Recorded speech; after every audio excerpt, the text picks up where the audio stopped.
যুক্তরাষ্ট্রের মধ্যস্থতায় যুদ্ধবিরতি প্রস্তাবে সম্মত হয়েছে রাশিয়া। তবে এই যুদ্ধবিরতি দীর্ঘমেয়াদী শান্তির লক্ষ্যে হতে হবে, এমনটাই জানিয়েছেন প্রেসিডেন্ট ভ্লাদিমির পুতিন।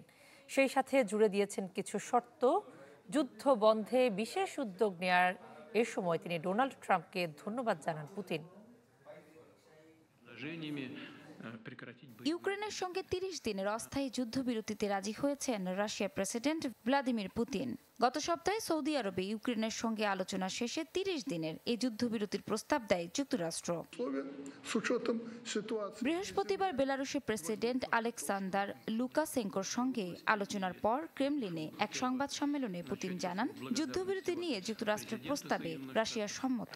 তবে যে কোনো যুদ্ধবিরতিতে সংঘাতের মূল কারণগুলো সুরাহা করতে হবে। এছাড়া অনেক বিষয় নিয়ে বিস্তারিত আলোচনা করতে হবে। আমরা শত্রুতা বন্ধের প্রস্তাবের সঙ্গে একমত, কিন্তু এই যুদ্ধবিরতি এমন হওয়া উচিত হবে যাতে এটি দীর্ঘমেয়াদী শান্তির দিকে যাওয়া যায় এবং এই সংকটের মূল কারণগুলো দূর হয়। কিছু বিষয় আছে যা আমাদের আলোচনা করা দরকার।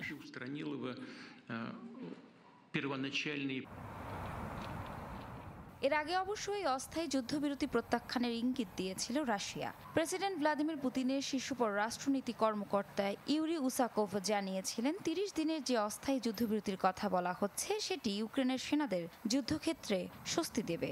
এতে ইউক্রেনীয় সেনারা লাভবান হবেন। এদিকে ইউক্রেনের প্রেসিডেন্ট ভলোদিমির জেলেনস্কি রাশিয়ার যুদ্ধবিরতিতে রাজি হওয়া প্রসঙ্গে জানান, মূলত পুতিন যুদ্ধ চালিয়ে যেতে চান। পুতিন আসলে যুদ্ধবিরতি প্রত্যাখ্যানের প্রস্তুতি নিচ্ছেন, কিন্তু প্রেসিডেন্ট ট্রাম্পকে সেটি বলতে ভয় পাচ্ছেন। তিনি ইউক্রেনীয়দের হত্যা করতে চান।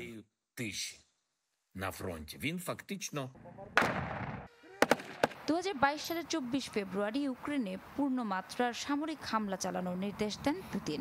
এরপর দীর্ঘ 3 বছর ধরে দুই দেশের মধ্যে যুদ্ধ চলছে। ইপসিতা জামান, চ্যানেল 24।